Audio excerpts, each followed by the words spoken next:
ఇప్పుడు శాసనాల గురించి మాట్లాడదాం. సో మొదటిది ఏంటంటే శాసనాలు అన్నమాట, ఇన్స్క్రిప్షన్స్ అని చెప్పచ్చు అనమాట. శాసనాలు అన్నమాట. సో ఏమేమి శాసనాలు ఉన్నాయి చూద్దాం ఒకసారి. ఒకటి అశోకుని శిలాశాసనాలు అన్నమాట. అశోకుని శిలాశాసనాలు అన్నమాట. అశోకుని శిలాశాసనాలు ఏం చెప్తున్నాయి? సరే, అశోకుడేమో ముందున్నాడు, వీళ్ళేమో తర్వాత కాలంలో వచ్చారు కదా, ఎలా ప్రస్తావన చేశారనేది మనం, కానీ ఇక్కడ అశోకుని శిలాశాసనంలో వీళ్ళకి ప్రస్తావన ఉన్నట్లుగా తెలుస్తూ ఉంది అనమాట. ఓకేనా? నెక్స్ట్ తర్వాత రెండవది ఏంటంటే తిరునాడుంగలం శాసనం అన్నమాట. తిరునాడుంగలం అన్నమాట, లేదా తిరుచునాపల్లి శాసనం అని, తిరుచునాపల్లి శాసనము అన్నమాట. తిరుచునాపల్లి శాసనం, తిరునాడుంగలం శాసనము అన్నమాట. సో తిరునాడుంగలం అండ్ ఓకేనా,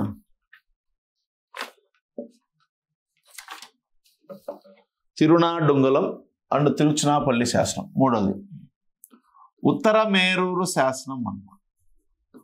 ఉత్తర మేరూరు శాసనం, ఉత్తర మేరూరు శాసనం అన్నమాట. నెక్స్ట్ నాలుగవది ఏంటంటే కొడంబలూరు శాసనం అన్నమాట. కొడంబలూరు శాసనం. చూడండి, పేర్లు బాగా గుర్తుపెట్టుకోండి. అశోకుని శిలాశాసనాలు, నెక్స్ట్ తిరునాడుంగలం శాసనం, దీన్ని మనం తిరుచునాపల్లి శాసనం అని కూడా పిలుస్తాం. ఉత్తర మేరూరు శాసనం ఇదందరికీ బాగా తెలిసినటువంటి శాసనమే. కొడంబలూరు శాసనం అనమాట. కొడంబలూరు శాసనం అనమాట. సో కొడంబలూరు శాసనం. నెక్స్ట్ తర్వాత ఐదవది వచ్చేసి బృహదీశ్వర ఆలయ శాసనము అన్నమాట. బృహదీశ్వర ఆలయ శాసనము అన్నమాట. దీంతో పాటు తంజావూరు తామ్ర శాసనాలు అన్నమాట అవి. నెక్స్ట్ తర్వాత వచ్చేసి ఈ శాసనాల తర్వాత మనకి రామేశ్వరం విజయస్తంభం అన్నమాట. రామేశ్వరం విజయస్తంభము అన్నమాట. విజయ స్తంభము అన్నమాట.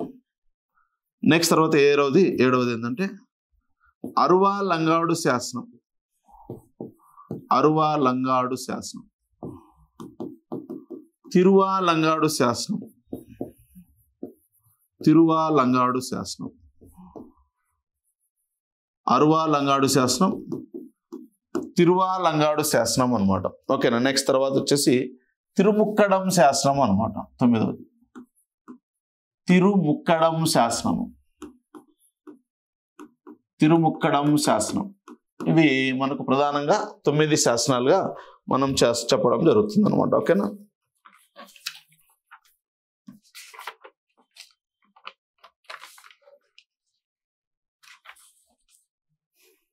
ఇంకొకటి ఏంటంటే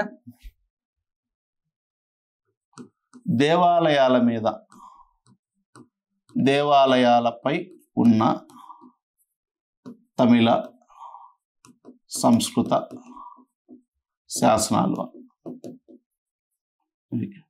ప్రధానంగా మనకు ఇవన్నీ కూడా నవీన చోళుల గురించి సమాచారం ఇచ్చినటువంటి శాసనాలే. ఓకేనా? వీటన్నిటి చూడండి. అశోకుని శిలాశాసనాలు ఏం చెప్తున్నాయి? తిరునాడుంగలం శాసనం, తిరుచునాపల్లి శాసనం, ఈ రెండు పేర్లు ఒకటే. ఉత్తర మేరూరు శాసనం, కొడంబలూరు శాసనం, బృహదీశ్వర ఆలయ శాసనం, తంజావూరు తామ్ర శాసనం, రామేశ్వరం విజయస్తంభం, అరువాలంగాడు శాసనం, తిరువాలంగాడు శాసనం, తిరుముక్కడం శాసనం, దేవాలయాలపై ఉన్నటువంటి తమిళ సంస్కృత శాసనాలు అన్నమాట. ఇవి మనకు టోటల్గా ఈ నవీన చోళ రాజ్యానికి సంబంధించినటువంటి శాసనాలు అన్నమాట. ఓకేనా? ఫస్ట్ ఒకటి తీసుకుందాం. మొదటిది అశోకుని శిలాశాసనాలు చూద్దాం. అశోకుడి శిలాశాసనాలు. అశోకుడి శిలాశాసనాలు ఎవరు వేయించుంటారు? అశోకుడే వేయించుంటాడు అనమాట. ఈ శాసనాలు ఎవరు వేయించాడు? అశోకుడు వేయించడం జరిగింది. ఈ శాసనాలను ఏ భాషలో వేయించుంటాడంటే ప్రాకృత భాషలో వేయించాడు. నెక్స్ట్ తర్వాత వచ్చేసి అరబిక్ భాషలో గ్రీకు భాషలో అరామిక్ భాషలో ఉపయోగించడం జరిగింది అనమాట.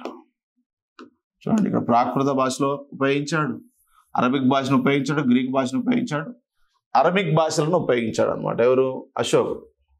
ఇలాంటి అశోకుడి శిలాశాసనాలు కూడా ఎవరి యొక్క ప్రస్తావన చేస్తున్నాయంటే చోళుల గురించి ప్రస్తావించాయి. చోళుల ప్రస్తావన ఈ శాసనాల్లో కనిపిస్తూ ఉంది. మరి వీళ్ళు రాజహోదాలో ఉన్నారో లేదా ఉద్యోగుల హోదాలో ఉన్నారో మనకు తెలియదు. చోళరాజుల యొక్క ప్రస్తావన ఏ గ్రంథాలు ఏ శాసనాల్లో ఉన్నాయంటే అశోకుని శిలాశాసనాల్లో కూడా ఉన్నాయన్నమాట.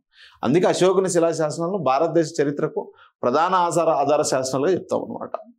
సో భారతదేశ చరిత్రకు ప్రధాన ఆధార శాసనాలుగా అశోకుని శిలాశాసనాలు చెప్తాం. కాబట్టి చోళుల యొక్క ప్రస్తావన చేస్తున్నటువంటి శాసనాలు అశోకుని శిలాశాసనాలు అని చెప్పొచ్చు అనమాట. ఓకేనా? సో అశోకుని శిలాశాసనాల్లో ఉన్న భాషలు ఏవి అన్నప్పుడు ఒకటి ప్రాకృత భాష తీసుకోవచ్చు, అరబిక్ భాష తీసుకోవచ్చు, గ్రీకు భాష తీసుకోవచ్చు, అరామిక్ లాంగ్వేజ్ అనమాట. ఓకేనా? అరామిక్ అనమాట. ఓకేనా? సో అరామిక్ లాంగ్వేజ్ అనమాట, గ్రీకు లాంగ్వేజ్ అనమాట, అరబిక్ లాంగ్వేజ్ అనమాట, ప్రాకృత లాంగ్వేజ్, ఇలా డిఫరెంట్ లాంగ్వేజెస్ అనమాట. సుమారుగా ఒక మినిమం 4 లాంగ్వేజెస్లో ఇతని శాసనాలు ఉంటాయి. కానీ మెజారిటీ ఏ లాంగ్వేజ్ని యూజ్ చేయడం జరిగిందంటే ప్రాకృతాన్ని యూజ్ చేయడం జరిగింది. ఓకేనా? సో ప్రాకృతం అనేటువంటి లాంగ్వేజ్ని ఎక్కువసార్లు యూజ్ చేయడం జరిగింది, ఎక్కువగా యూజ్ చేయడం జరిగింది. సో మొత్తానికి అశోకుని శిలాశాసనాల్లో ఏ ప్రస్తావన ఉంది అంటే సో మనకి అశోకుని శిలాశాసనాల్లో చోళుల ప్రస్తావన ఉంది, అంతే, ఇంకేం లేదు. సో అది అశోకునికి సంబంధించి. అంటే మీరు ఏమర్థం చేసుకోవాలంటే చోళులు అనేటువంటి వారు అశోకుని శిలాశాసనాల్లో కూడా ఉన్నారు, అశోకుని శిలాశాసనాల్లో కూడా ప్రస్తావించబడి ఉన్నారు అనే విషయం నీకు అర్థం కావాలన్నమాట. అది ఓకేనా? సో నెక్స్ట్ తర్వాత తిరునాడుంగలం శాసనం లేదా తిరుచునాపల్లి శాసనం. తిరునాడుంగలం లేదా తిరుచునాపల్లి శాసనం అనేది చూసినప్పుడు ఇప్పుడు బ్యాక్కి వెళ్తే మనకి సో ఏముంది, ఈ చార్ట్ ఉంది కదా. ఫస్ట్ ఈ మొదటి విజయాలయ చోళుడు, ఈ విజయాలయ చోళుడు వేసినటువంటి శాసనమే తిరునాడుంగలం శాసనం.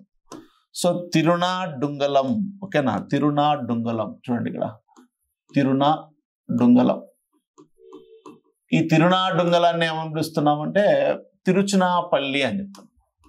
తిరుచునాపల్లి అని, తిరుచునాపల్లిలో, ఓకేనా, తమిళనాడులో ఉన్నటువంటి తిరుచునాపల్లి అనేటువంటి ప్రాంతంలో నవీన చోళ రాజ్య స్థాపకుడైనటువంటి విజయాలయ చోళుడు ఒక శాసనం వేయించాడు. దాన్నే మనం తిరుచునాపల్లి శాసనం అని, దానికే మరొక పేరు తిరునాడుంగలం శాసనం అని పిలుస్తాం. ఈ శాసనం ఏం చెప్పిందంటే నవీన చోళ రాజ్య స్థాపకుడు అయినటువంటి విజయాలయ చోళుడు రాజ్య స్థాపన ఏ విధంగా చేశాడో, ఎలా రాజ్యాన్ని స్థాపించాడో, నూతన రాజ్యాన్ని ఏ విధంగా స్థాపించాడో, సో అతని యొక్క గొప్పతనం గురించి విజయాలయ చోళుని యొక్క రాజ్యస్థాపన గురించి పేర్కొన్నటువంటి శాసనమే తిరునాడుంగలం శాసనం. దీన్ని మనం తిరుచునాపల్లి శాసనం అని పిలుస్తాం. ఆ శాసనాన్ని వేయించింది విజయాలయ చోళుడే. విజయాలయ చోళుడు చెప్పుకున్నాడు అనమాట, ఈ విధంగా నేను పలానా ఈ విధంగా రాజ్యస్థాపన చేయాల్సి వచ్చింది, ఏ సందర్భంలో చేయాల్సి వచ్చింది, ఇవన్నీ కూడా ఆయన క్లియర్గా తన శాసనమైనటువంటి తిరునాడుంగలం శాసనం లేదా సో తిరునాడుంగలం శాసనం లేదా మనకి తిరుచునాపల్లి శాసనం అనేది చెప్తుంది. చూడ ఫస్ట్ రాజు మీకు ఐడియా ఉంటే నేను చెప్పిన శాసనాలన్నీ ఈజీగా గుర్తుంటాయి చూడండి. ఓకేనా? సో ఇక్కడ మీకు విజయాలయ చోళుడిచే వేయించబడినటువంటి శాసనం తిరునాడుంగలం అనమాట. దీన్నే ఏమనిపిస్తాం? తిరుచునాపల్లి శాసనం అనిపిస్తాం. తిరుచునాపల్లి శాసనం, తిరునాడుంగలం శాసనం. సో దీన్ని వేయించింది ఎవరంటే విజయాలయ చోళుడు వేయించాడు అన్నమాట. విజయాలయ చోళుడు వేయించాడు అనమాట. సో ఇది మనకు ఆ మొదటి శాసనం. ఫస్ట్ ఏం చెప్పుకున్నాము? అశోకుని శిలాశాసనం. అశోకుడి శిలాశాసనం అశోకుడు వేయించాడు. అశోకుడు తన శిలాశాసనాల్లో ప్రాకృత భాషతో పాటు గ్రీకు భాషను యూజ్ చేశాడు, అరబిక్ భాషను యూజ్ చేశాడు, అరామిక్ భాషను యూజ్ చేశాడు అనమాట. ఓకేనా? ఎక్కువగా యూజ్ చేసింది ప్రాకృత భాష. అలాంటి అశోకుడు తన శాసనాల్లో చోళుల యొక్క ప్రస్తావన కూడా చేశాడు. ఓకేనా? చోళుల గురించి కూడా ప్రస్తావించడం జరిగింది. నెక్స్ట్ తర్వాత నవీన చోళ రాజ్య స్థాపకుడైనటువంటి విజయాలయ చోళుడు ఒక శాసనాన్ని వేయించాడు. దాన్నే మనం తిరుచునాపల్లి శాసనం అని, ఆ శాసనాన్ని మరొక పేరే తిరునాడుంగలం శాసనం అని. ఈ శాసనంలో సో విజయాలయ చోళుని యొక్క రాజ్యస్థాపన గురించి ప్రస్తావించబడింది అని, అది మనం గుర్తుపెట్టుకోవాల్సిన అంశం అనమాట. ఓకేనా? సో నెక్స్ట్ తర్వాత విజయాలయ చోళునికి సంబంధించి అయిపోయిన తర్వాత మనకి ఈయనకు సంబంధించిన శాసనాలు అనేటివి మనకేం పెద్దగా లభించవు. కానీ నెక్స్ట్ తర్వాత ఈయనకు సంబంధించిన శాసనాలు ఉండవు, లేవు అనేది గుర్తుపెట్టుకోండి. ఓకేనా. నెక్స్ట్ మూడవ రాజు. ఈ మూడవ రాజు వేయించినటువంటి శాసనం ఏదంటే 2 శాసనాలు వేయించడం జరిగింది. ఒకటి వచ్చేసి ఉత్తర మేరూరు శాసనము అనమాట. ఉత్తర మేరూరు శాసనము అనమాట. ఉత్తర మేరూరు శాసనం తర్వాత కొడంబలూరు శాసనము అనమాట. కొడంబలూరు శాసనం. ఈ 2 శాసనాలు ఎవరు వేయించారంటే చోళ రాజుల్లో 3వ రాజు అయినటువంటి మొదటి పరాంతక చోళుడే ఈ 2 శాసనాలు వేయించడం జరిగింది. మొదటి దాన్ని ఉత్తర మేరూరు శాసనం అని, రెండవ దాన్ని కొడంబలూరు శాసనం అని పిలుస్తాము. ఓకేనా. సో మెయిన్ మీకు ఈ చార్ట్ బాగా నేర్చుకుంటే వాళ్ళకి సంబంధించిన శాసనాలు ఈజీగా గుర్తుపెట్టుకోవచ్చు. ఓకేనా. అశోకుని శిలా శాసనాలు అనేటి నవీన చోళుడికి సంబంధించినవి కాదు. సో అంటే మన గురించి మనమే చెప్పుకోవాల్సిన అవసరం లేదు కదా, పక్క వాళ్ళు కూడా చెప్పొచ్చు. సో కాబట్టి నవీన చోళుల గురించి, నవీన చోళుల కంటే ముందు వాళ్ళు చెప్పొచ్చు వాళ్ళ గురించి. వాళ్ళు రాజులు అయ్యుండొచ్చు, ఒకేసారి రాజ్యాన్ని స్థాపించి రాజ్యస్థాపన చేసి రాజులు కాలేదు కదా. కింద స్థాయి నుంచి డెవలప్ అవుతూ ఒక్కసారిగా ఏం కారు అనమాట. సో కింద స్లోగా మనకు సైనికులు, సైన్యాధిపతులు అలా డెవలప్ అవుతూ రాజహోదాకు వచ్చింటారు అనమాట. మరి ఆ స్టార్టింగ్ స్టేజ్లో ఉన్నప్పుడు వాళ్ళ యొక్క ప్రస్తావన సో అశోకుని శిలాశాసనంలో ఉండి ఉండొచ్చు. ఓకేనా. సో కాబట్టి ఇక్కడ ప్రాచీన చోళులు అనేటువంటి వారు క్రీస్తుపురం 3వ శతాబ్దం నుంచి పరిపాలించిన వారు కాబట్టి వాళ్ళకి పెద్ద తేడా ఉండదు. సో కాబట్టి ప్రాచీన చోళ రాజులు రాజ్యస్థాపన చేసే టయానికి వాళ్ళు రాజులు. తర్వాత గ్యాప్ వచ్చింది. తర్వాత 9వ శతాబ్దంలో నవీన చోళ రాజ్య స్థాపన జరిగింది. మరి క్రీస్తుపురం 3వ శతాబ్దానికంటే అంటే క్రీస్తు పూర్వం 2వ శతాబ్దం నుంచి క్రీస్తు శకం 2వ శతాబ్దం వరకు శాతవాహనులు పరిపాలించడం జరిగింది. శాతవాహనుల కంటే ముందున్నది శాతవాహనులకు సార్వభౌమాధికారులు ఎవరంటే మౌర్యులే కదా. ఆ మౌర్యులో గొప్పవాడే కదా అశోకుడు. కాబట్టి ఆ సమయం నుంచే ఈ చోళుల యొక్క ప్రస్తావన ఉండవచ్చు. కాబట్టి వాళ్ళు రాజులు కాకపోయినా ఏదో ఒక ఉద్యోగులుగా పనిచేస్తూ కూర్చుండొచ్చు కదా. సో అందుకే అశోకుని శిలాశాసనాల్లో ఏమని ప్రస్తావించబడిందంటే చోళుల యొక్క ప్రస్తావన ఉంది అని చెప్పుకున్నాం అంతే. ఓకేనా. సో ఏ ప్రస్తావన ఉంది అనేది మనం డిస్కస్ చేయలేదు అక్కడ, కేవలం చోళుల యొక్క ప్రస్తావన ఉంది అన్నాం. అది ఫస్ట్ అశోకుని శిలాశాసనాలు తీసుకున్నప్పుడు. నెక్స్ట్ తర్వాత రెండవది ఏం చెప్పుకున్నాము, అశోకుని శిలాశాసనాల తర్వాత తిరునాడుంగలం శాసనము, తిరుచునాపల్లి శాసనం చెప్పుకున్నాం. ఇది నవీన చోళ రాజ్యాన్ని స్థాపించినటువంటి ఫౌండర్ ఎవరైతే ఉన్నాడో, సో ఆ ఫౌండర్ అయినటువంటి విజయాలయ చోళుడు, సో అతను ఒక పట్టణాన్ని కూడా నిర్మించడం జరిగింది. అదే ఒక తంజావూరు అనేటువంటి సిటీని కన్స్ట్రక్షన్ చేయడం జరిగింది. ఆ తంజావూరు అనేటువంటి పట్టణాన్ని నిర్మించి తంజావూరును రాజధానిగా చేసుకుని 850వ సంవత్సరంలో స్వతంత్ర నవీన చోళ రాజ్యాన్ని స్థాపించడం జరిగింది అని. సో కాబట్టి విజయాలయ చోళుడు ఒక శాసనాన్ని కూడా వేయించాడు. దాన్నే మనం తిరునాడుంగలం శాసనం అని, సో తిరుచునాపల్లి శాసనం అని. ఆ శాసనంలో అతడు ఏ విధంగా నూతన రాజ్యాన్ని స్థాపించాడో తెలుపుతున్నాడు అనమాట, చెప్పాడు క్లియర్గా. సో కాబట్టి ఫస్ట్ అశోకుని శిలాశాసనాల తర్వాత తిరునాడుంగలం శాసనం లేదా తిరుచునాపల్లి శాసనం గురించి మీరు గుర్తుపెట్టుకోవాలి అనమాట. ఓకేనా. నెక్స్ట్ తర్వాత విజయాలయ చోళుని యొక్క కుమారుడైనటువంటి మొదటి ఆదిత్య చోళునికి సంబంధించినటువంటి సో ఏవైతే ఆధారాలు ఉన్నాయో ఏం లేవు. ఓకేనా. శాసనాలు ఏం దొరకలేదు అని చెప్పుకోవచ్చు అనమాట. నెక్స్ట్ తర్వాత మొదటి ఆదిత్య చోళుని తర్వాత ఆయన కుమారుడు మొదటి పరాంతక చోళుడు రాజ్యాధికారానికి వచ్చాడు. వెరీ వెరీ ఇంపార్టెంట్ ఇక్కడ. సో మొదటి పరాంతక చోళునికి సంబంధించి పూర్తి మనం పేరైతే వినుంటాం. ఓకేనా. ఈ మొదటి పరాంతక చోళుడు గురించి సో తన గురించి తానే చెప్పుకుంటూ 2 శాసనాలను విడుదల చేయడం జరిగింది. ఒకటి ఉత్తర మేరూరు శాసనం. ఏ శాసనం? ఉత్తర మేరూరు శాసనం. 2 కొడంబలూరు శాసనము అనమాట. సో ఫస్ట్ అమరావతి శిలా శాసనాలు, నెక్స్ట్ తర్వాత అమరావతి శాసనాల తర్వాత సో తిరునాడుంగలం శాసనము, తిరుచునాపల్లి శాసనము, నెక్స్ట్ తర్వాత వచ్చేసి ఉత్తర మేరూరు శాసనము, నెక్స్ట్ కొడంబలూరు శాసనము అనమాట. సో మొత్తం ఇప్పటివరకు ఎన్ని వచ్చాయి? 4 శాసనాలు వచ్చాయి అనమాట. ఓకేనా. 4 శాసనాలు, అశోకుని శిలా శాసనాలు, తిరునాడుంగలం శాసనము, దాన్నే తిరుచునాపల్లి శాసనము, నెక్స్ట్ తర్వాత ఉత్తర మేరూరు శాసనము, కొడంబలూరు శాసనం, మొత్తం 4 శాసనాలు గుర్తుపెట్టుకోవచ్చు. ఓకేనా. సో ఇప్పుడు మనం ఉత్తర మేరూరు శాసనం గురించి చూద్దాం.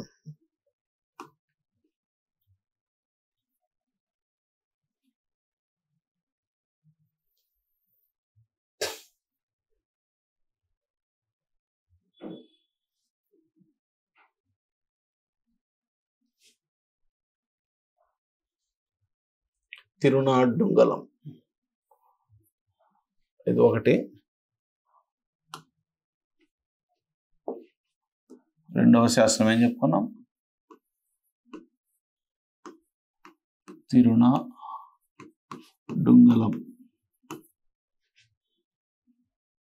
శాసనం.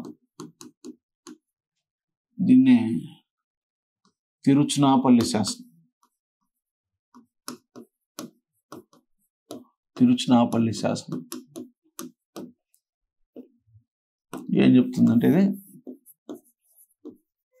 ఈ శాసనాన్ని విజయాలయ చోళుడు వేయించాడు. విజయాలయ చోళుడు వేయించాడు. విజయాలయ చోళుడు రాజ్యాధికారాన్ని చేపట్టుట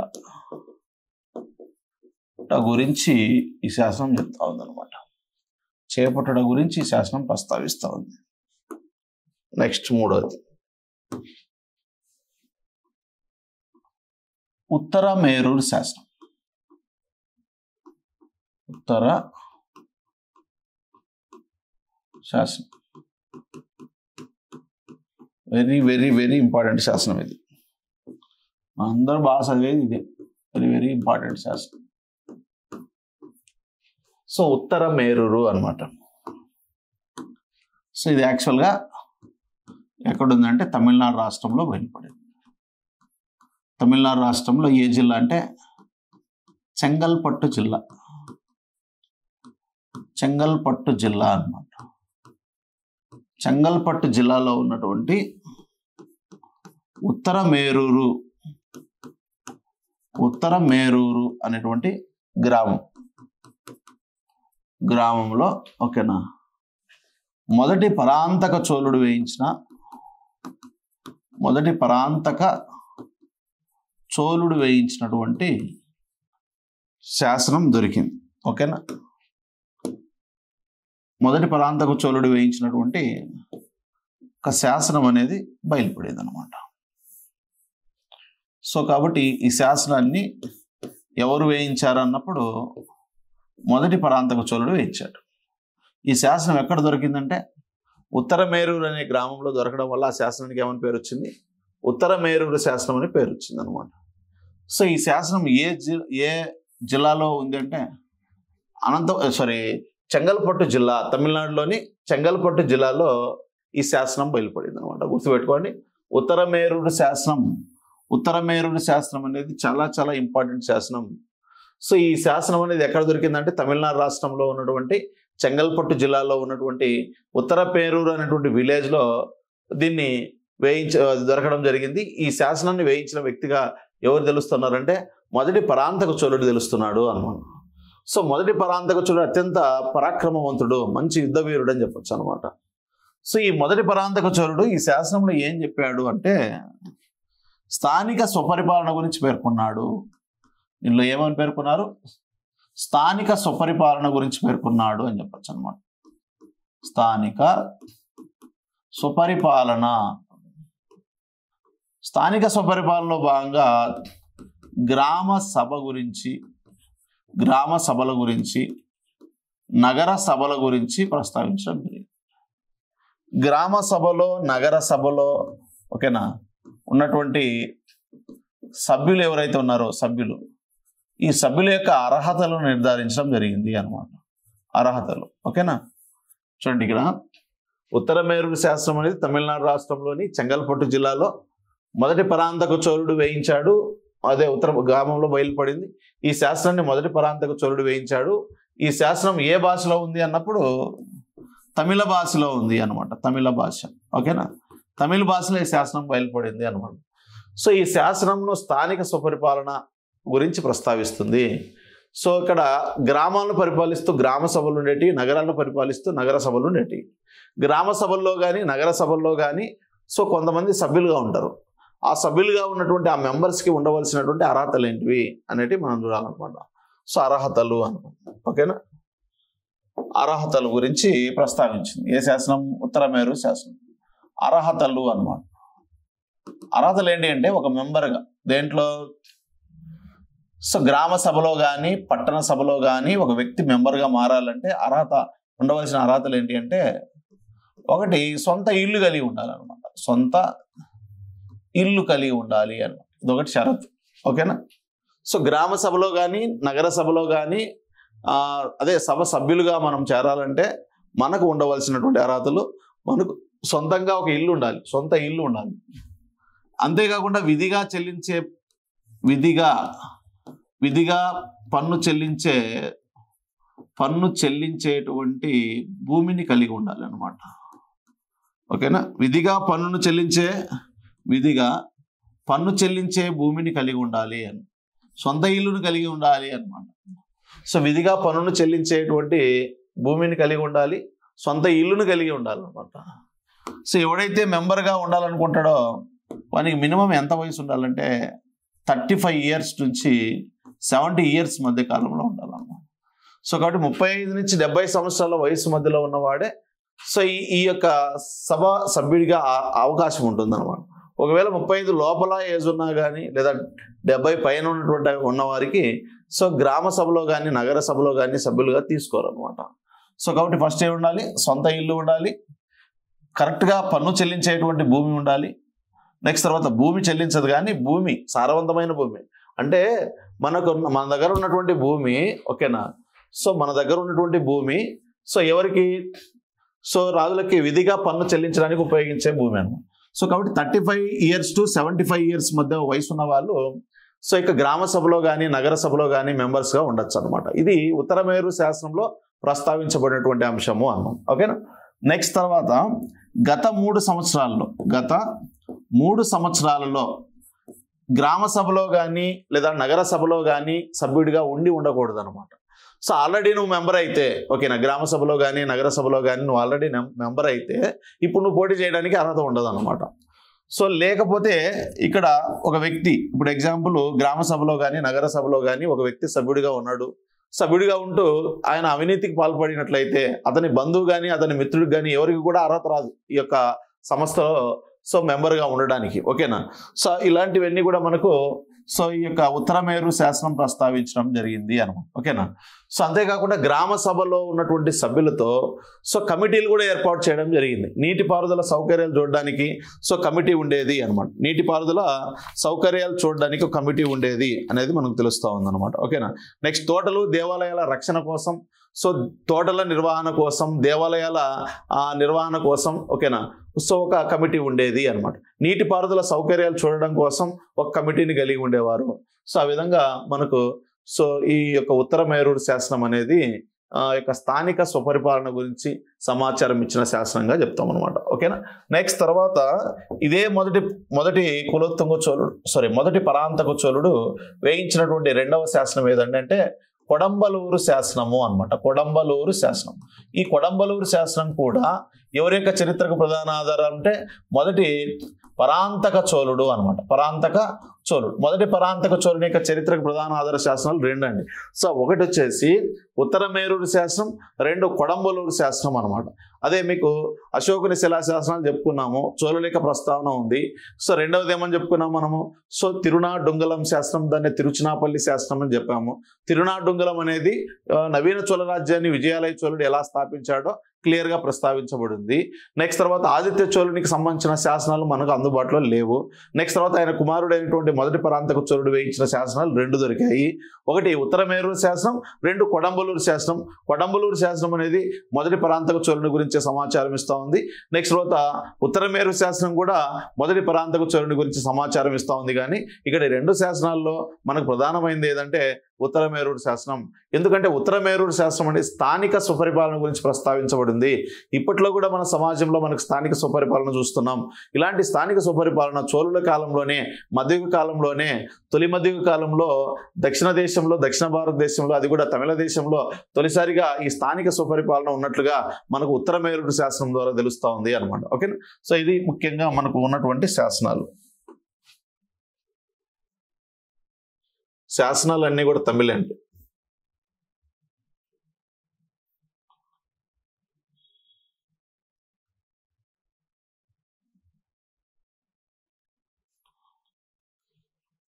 ఓకే అండి.